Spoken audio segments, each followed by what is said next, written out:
magazine Jeunesse congolaise au travail, TV présenté par Wabino Pierre Moulumba. Nous avons décortiqué pour vous dans notre émission spéciale éclairage stratégique, analyse de la situation politique de la République démocratique du Congo. Comme nous l'avons bien intitulé, les députés de la législature qui vient de passer, 2019 à 2023, ces députés ont fait une production parlementaire médiocre. Nous devons l'avouer. 20%, allez lire l'article publié par la radio Okapi, cet article est bien détaillé. Je vais vous mettre le lien dans la description de cette vidéo. Allez lire l'entièreté de l'article pour comprendre que tous allez qu'au foot à battu au fêlé. Les gens sont au Parlement pour leurs intérêts et non pour les intérêts du peuple congolais. 20% des lois votées sur les 80% des lois qui ont été déposées à l'Assemblée nationale, seulement 20% des lois ont été traitées au niveau de l'Assemblée nationale. Mandeko, atana kelasi, nenge te uti koloba, atana kelasi, mwana azui 20%.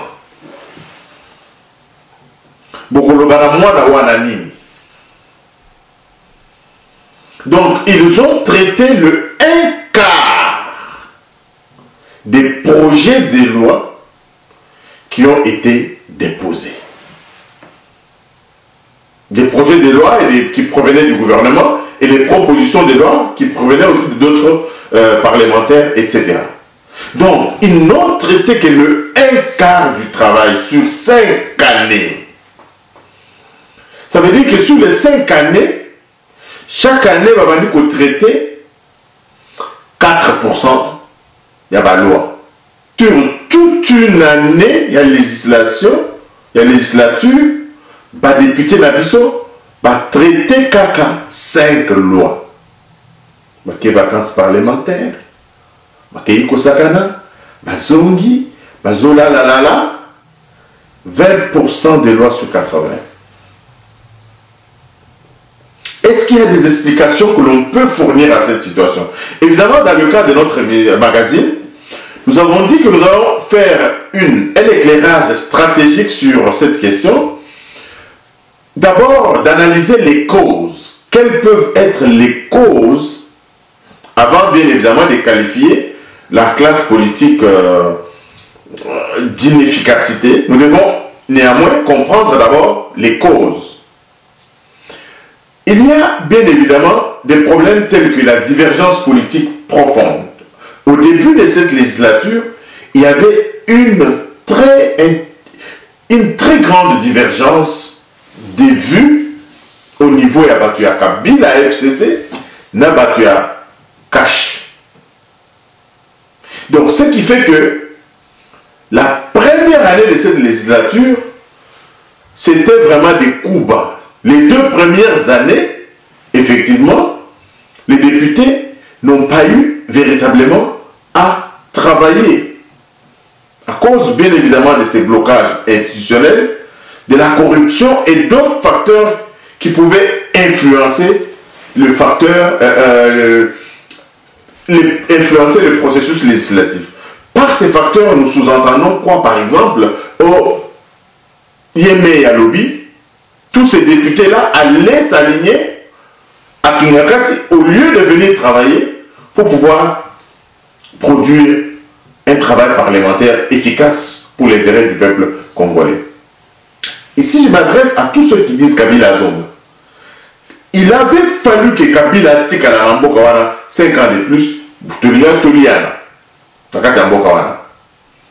Alors, une autre cause, comme je viens de vous le dire, les 2 premières années de la législature étaient donc, il y avait cette situation de blocage politique, etc., où les gens allaient s'aligner à Kingakati.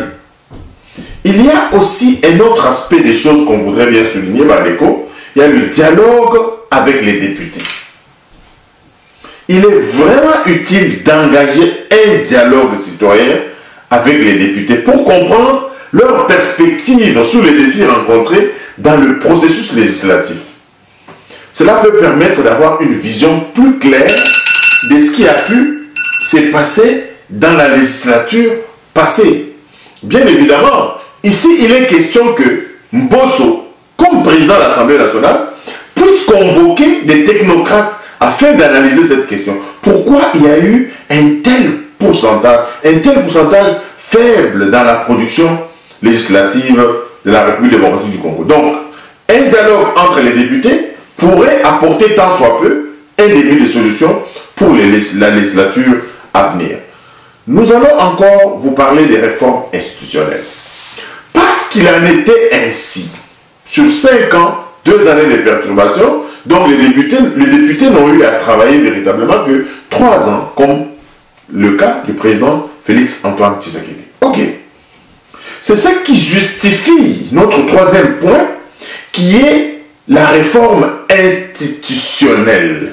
Si les lacunes systémiques sont identifiées, des réformes institutionnelles pourraient être nécessaires pour améliorer le fonctionnement du Parlement.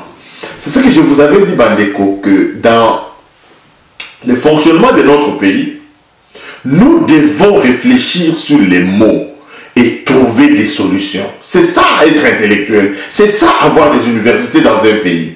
C'est ça avoir une classe politique. Bien que la classe politique congolaise laisse à désirer, il y a lieu que le président de la République puisse convoquer des technocrates pour pouvoir réfléchir sur ces questions. Parce que les parlementaires eux-mêmes ne peuvent pas voter des réformes qui vont à l'encontre de ce qu'ils veulent. Donc, ils ne travaillent pas. Alors, il faut les contraindre à travers certaines résolutions prises par des technocrates du domaine qui proposent au président de la République ces solutions-là, qu'il, à son tour, il va les discuter dans le cadre institutionnel avec ceux qui dirigent notre Parlement.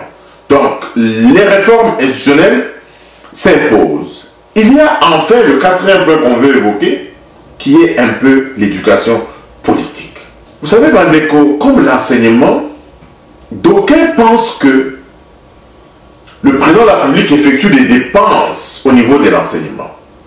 La gratuité de l'enseignement n'est pas une dépense pour la République démocratique du Congo. La gratuité de l'enseignement, c'est un investissement pour la République démocratique du Congo.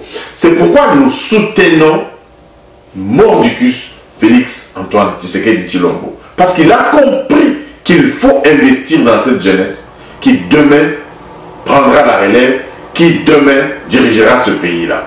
Il faut commencer à investir aujourd'hui. Ce n'est pas une dépense, bien que c'est budgétivore, ça prend beaucoup d'argent, parce que depuis 60 années, les infrastructures n'avaient pas suivi.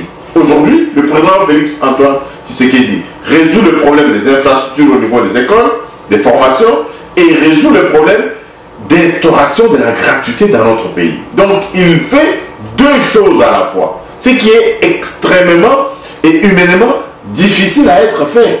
C'est pourquoi nous nous jetons, c'est pourquoi nous soutenons Félix Antoine Tshisekedi, bien à cause, grâce à cette décision salutaire qu'il a prise pour notre cher et beau pays. Alors, l'éducation politique pour les députés dont je vais parler, c'est quoi? Un investissement dans l'éducation politique et la formation des députés peut contribuer à renforcer leurs compétences en matière de législation et à améliorer leur capacité à négocier et à coopérer de manière constructive. Ils doivent être formés. Comment fonctionnent les parlements? Comment se lisent les lois, les textes des lois? Les parlementaires congolais doivent être formés. Il ne faut pas subir ma formation. Parce que nous ne sommes pas encore au niveau, il y a voter des députés qui sont la crème intellectuelle, qui peuvent apporter de la valeur ajoutée. Tout le monde se retrouve au Parlement pour, soi-disant, siéger, mais tout le monde n'apporte pas sa contribution au développement, à la production parlementaire, donc aux lois. Raison pour laquelle, Bandeko, nous insistons sur le fait qu'il doit y avoir des formations des députés. Awa législature et bandi awa. Il y a des cabinets, il y a des consultants qui peuvent organiser des formations de tous ces députés-là pour Bazara au niveau. Je sais même qu'il y a des députés qui ne connaissent même pas le nombre de provinces que nous avons. Il y a des députés qui ne connaissent même pas le nombre de villes que nous avons. Donc, cette formation est nécessaire pour que ces gens-là arrivent à voir. Il y a des vides juridiques. La régulation de notre pays a besoin de lois en provenance du Parlement pour réguler, pour gérer la République démocratique du Congo. Donc il y a beaucoup de choses à refaire. La gestion de nos forêts, la gestion de nos eaux, la gestion de nos quartiers, la gestion du commerce, du petit commerce, tout ça là. La gestion moderne de nos villes. Il doit y avoir des lois adaptées à notre situation et comment taxer les gens. Donc tout cela doit être élaboré par ces parlementaires. Mais je ne vois pas tous ces parlementaires avec les connaissances nécessaires pour pouvoir élaborer des lois qui vont contribuer au développement de notre pays. D'où encore un autre investissement que le président de la République s'implique pour la formation des députés et que un nombre élevé d'absences puisse faire perdre les humanités et les émoluments à certains députés. Parce qu'on ne peut pas comprendre qu'ils ne travaillent pas et les salaires est toujours versé. C'est une injustice sociale qui ne dit pas son nom. C'est pourquoi nous voulons vraiment que le président Félix Antoine Tshisekedi, dans le début de ce mandat, puisse prendre vraiment le taureau par les cornes. Des formations. Tous ces cadres-là doivent être formés au leadership. Nous avons des cabinets.